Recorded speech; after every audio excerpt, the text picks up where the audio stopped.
Hello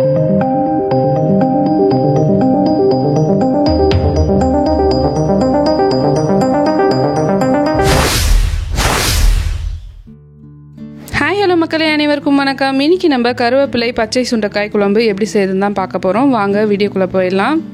சுண்டைக்காயிலையும் கருவேப்பிலையிலையும் பார்த்தீங்கன்னா நிறைய மருத்துவ பயன்கள் இருக்குது. வாரத்தில் 2 தடவையாவது இதை நீங்கள் சாப்பிட்டுட்டு வந்தீங்கன்னா ரத்த சோகை கம்ப்ளீட்டாக சரியாயிடும். அதே போல் பிபி சுகர் இருக்கிறவங்களுக்குலாம் இது ரொம்பவும் நல்லது. இப்போ வாங்க வீடியோக்குள்ளே போயிடலாம். நான் ஒரு 200 கிராம் போல் சுண்டைக்காயை எடுத்து இடித்து வச்சுருக்கேன். இது கூட கொஞ்சமாக தண்ணி சேர்த்து நம்ம கையை விட்டு நல்லா பிசைஞ்சுக்கலாம். இந்த மாதிரி பண்ணுறப்போ சுண்டைக்காய்க்குள்ளே இருக்க அந்த விதையெல்லாம் வந்துடும். ஸோ அந்த மாதிரி செய்கிறப்போ கசப்பு கொஞ்சம் கம்மியாக இருக்கும். நிறைய பேர் அந்த விதையோடையே போட்டு செய்வாங்க. அப்படி விருப்பம் இருக்கிறவங்க அந்த மாதிரி செஞ்சுக்கலாம். அடுத்து பார்த்தீங்கன்னா நான் ஒரு மண்சட்டியை சூடு பண்ணிக்கிறேன். நீங்கள் ஒரு அடிகனமான பாத்திரம் கூட சூடு பண்ணிக்கோங்க. அதில் ஒரு கைப்பிடி அளவுக்கு நான் கருவேப்பிலையை நல்லா க்ளீன் பண்ணி சேர்த்துருக்கேன். இது அந்த தண்ணியெல்லாம் நல்லா காஞ்சு நல்லா ட்ரை ஆகணும். அது வரைக்கும் நம்ம இதை ஃப்ரை பண்ணிக்கலாம். கருவேப்பிலையை போட்டதுக்கப்புறமா மிக்ஸ் பண்ணிகிட்டே இருங்க. இல்லைனா தீஞ்சிரும். அடியில் இருக்கிறதுலாம் மேலே இருக்கிறதுலாம் அப்படியே ஈரமாக இருக்கும். அதனால் மிக்ஸ் பண்ணி விட்டுட்டே இருங்க. பாருங்கள், இந்த அளவுக்கு நல்லா ஃப்ரை ஆகணும். அப்போ தான் நம்ம இதை மிக்சியில் போட்டு அரைக்கும் போது நம்மளுக்கு பவுடராக கிடைக்கும். இப்போ பார்த்தீங்கன்னா இது நல்லா ஃப்ரை ஆகிடுச்சு. இதை ஒரு பிளேட்டுக்கு மாற்றிட்டு ஆறுனதுக்கப்புறமா பவுட்ரு பண்ணி எடுத்து வச்சுக்கலாம். இப்போ அதே மண்சட்டியில் நான் குழம்புக்கு தேவையான அளவுக்கு எண்ணெய் சேர்த்து சூடு பண்ணிகிட்ருக்கேன். இது கூட 1/2 டீஸ்பூன் நம்ம ஜீரகம் சேர்த்துக்கலாம். 1/2 டீஸ்பூன் கடுகு, 1/2 டீஸ்பூன் வெந்தயம் சேர்த்துக்கலாம். கூடவே ஒரு 1/2 டீஸ்பூன் போல் மிளகும் சேர்த்துக்கலாம். இதெல்லாம் நல்லா பொரியணும். இது கூட ஒரு 2 காஞ்ச மிளகாயை நான் கிள்ளி சேர்த்துக்கிறேன். அடுத்து நான் தோல் நீக்கின சின்ன வெங்காயமும் வெள்ளை பூண்டும் சேர்த்துக்கிறேன். பூண்டு பார்த்தீங்கன்னா நான் 3 பூண்டு எடுத்திருக்கேன். வெங்காயம் பார்த்தீங்கன்னா ஒரு 30 சின்ன வெங்காயம் எடுத்து உரித்து வச்சுருக்கேன். அதை நான் சேர்த்துக்கிறேன். சேர்த்துட்டு நல்லா மிக்ஸ் பண்ணி விட்டுக்கோங்க. இது ஒரு 2 நிமிஷம் போல் நல்லா வதங்கட்டும். பாருங்கள், நல்லா வதங்கிடுச்சு. இது கூட நான் ஒரு பெரிய வெங்காயத்தை பொடி பொடியாக நறுக்கி வச்சுருக்கேன். அதை சேர்த்துக்கிறேன். பெரிய வெங்காயம் வேண்டாம்னா நீங்கள் சின்ன வெங்காயமே இன்னும் ஒரு 30 போல் சேர்த்துக்கலாம்.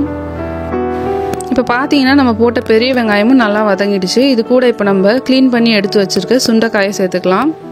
சேர்த்துட்டு நல்லா மிக்ஸ் பண்ணி விட்டுக்கோங்க. இது ஒரு 2 நிமிஷம் போல் வதங்கட்டும்.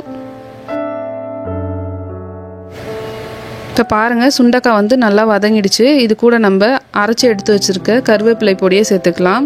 கூடவே கொஞ்சமாக மஞ்சத்தூள், தேவையான அளவு உப்பும் சேர்த்துட்டு நல்லா மிக்ஸ் பண்ணி விட்டுக்கலாம். இதுவும் ஒரு 2 நிமிஷம் போல் நல்லா வதங்கட்டும். பாருங்கள், இந்த அளவுக்கு நல்லா வதங்கணும். இது கூட இப்போ நான் 2 தக்காளி, பெரிய தக்காளி அரைச்சி எடுத்து வச்சுருக்கேன். அதை சேர்த்துக்கிறேன். பெரிய தக்காளி இல்லைன்னா 3 மீடியம் சைஸ் தக்காளி நீங்கள் அரைச்சி சேர்த்துக்கோங்க. சேர்த்துட்டு நல்லா மிக்ஸ் பண்ணி விடுங்க. இதுவும் ஒரு 1 நிமிஷம் போல் நல்லா வதங்கட்டும்.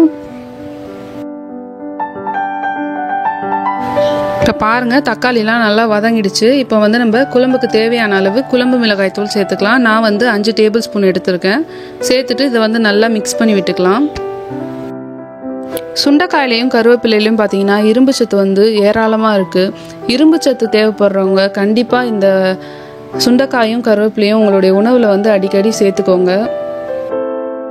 இப்போ பார்த்தீங்கன்னா மிளகாய்த்தூள் நல்லா மிக்ஸ் பண்ணியாச்சு. நான் மிக்ஸி ஜாரை கழுவுன தண்ணி கொஞ்சம் இருக்குது, அதை ஊற்றிக்கிறேன். ஊற்றிட்டு நல்லா மிக்ஸ் பண்ணி விட்டுட்டு மறுபடியும் 1 நிமிஷம் போல் நம்ம இதை நல்லா வதக்கிக்கலாம். அப்போ தான் இந்த மிளகாய்த்தூளோட பச்சை ஸ்மெல் போகும்.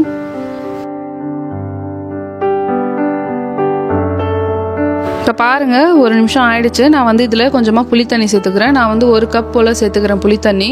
இது பார்த்தீங்கன்னா ஒரு லெமன் சைஸ் புளியை ஊற வச்சு கரைச்சி எடுத்தது. புளித்தண்ணியை சேர்த்ததுக்கப்புறமா நல்லா மிக்ஸ் பண்ணிவிட்டு 1 செகண்ட் போல் இதை நம்ம கொதிக்க வச்சுக்கலாம். கொதிக்க வச்சதுக்கப்புறமா நம்ம குழம்புக்கு தேவையான அளவு தண்ணி சேர்த்து மறுபடியும் நம்ம கொதிக்க வச்சுக்கலாம். சுண்டைக்காய் பார்த்தீங்கன்னா தாய்ப்பால் சுருக்கிறதுக்கு ரொம்பவும் உதவியாக இருக்குது. அந்த காலத்துலலாம் பிரசவமான பெண்களுக்கு மதிய வேளையில் சுண்டைக்காய் குழம்பு செஞ்சு கொடுக்கறது வழக்கமாக இருந்துச்சு. இப்போ நான் இந்த குழம்புக்கு தேவையான அளவுக்கு தண்ணி சேர்த்துக்கிறேன். உங்களுக்கு எந்த அளவுக்கு திக்காக வேணுமோ தண்ணியாக வேணுமோ அதுக்கேற்ற மாதிரி நீங்கள் தண்ணியை சேர்த்துக்கோங்க. சேர்த்துட்டு நல்லா மிக்ஸ் பண்ணி விட்டுட்டு ஒரு 5லேருந்து 10 நிமிஷம் போல் லோ ஃப்ளேமில் வச்சு நல்லா கொதிக்க வச்சுக்கோங்க. பாருங்கள், இந்த அளவுக்கு நல்லா கொதிச்சு வரணும். எண்ணெய்லாம் நல்லா பிரிஞ்சு வந்திருக்கு பாருங்கள். இந்த அளவுக்கு நல்லா கொதிச்சு வந்ததுக்கப்புறமா நம்ம ஸ்டவ் ஆஃப் பண்ணிக்கலாம். ஸ்டவ் ஆஃப் பண்ணுறதுக்கு முன்னாடி கொஞ்சமாக கருவேப்பிலையும் கொத்தமல்லியும் நம்ம தூவிக்கலாம். கருவேப்பிலையை இந்த ஸ்டேஜில் போட்டிங்கன்னா நல்லா வாசமாக இருக்கும். அதனால தான் நான் இந்த ஸ்டேஜில் சேர்த்துக்கிறேன். அவ்வளோதான், ரொம்பவும் ஆரோக்கியமான கருவேப்பிலை சுண்டைக்காய் குழம்பு ரெடி ஆயிடுச்சு. கண்டிப்பாக இதை வந்து நீங்கள் ட்ரை பண்ணி பாருங்கள். இந்த குழம்பை வச்ச அன்னைக்கு சாப்பிட்றத விட அடுத்த நாள் சாப்பிட்டிங்கன்னா ரொம்பவும் சுவையாக இருக்கும். இந்த குழம்பை வந்து நீங்கள் ஒரு வாரம் கூட வச்சு சாப்பிட்லாம். நாட்கள் வந்து கூட கூட இதனுடைய சுவை வந்து அதிகமாகிட்டே இருக்கும். கண்டிப்பாக வந்து வச்சு சாப்பிட்டு பாருங்கள், ரொம்ப சூப்பராக இருக்கும். இந்த வீடியோ உங்களுக்கு பிடிச்சிருந்ததுன்னா கண்டிப்பாக வந்து லைக் பண்ணுங்கள், ஷேர் பண்ணுங்கள், கமெண்ட் பண்ணுங்கள். நம்மளுடைய சேனலை சப்ஸ்கிரைப் பண்ணாமல் இருந்தீங்கன்னா சப்ஸ்கிரைப் பண்ணி வச்சுக்கோங்க. அப்படியே அந்த பக்கத்தில் இருக்க பெல் ஐக்கானையும் கிளிக் பண்ணி வச்சுக்கோங்க. அப்போ தான் நாங்கள் போடுற வீடியோவோட நோட்டிஃபிகேஷன் உடனுக்குடனே உங்களுக்கு வந்து சேரும். நன்றி, வணக்கம்.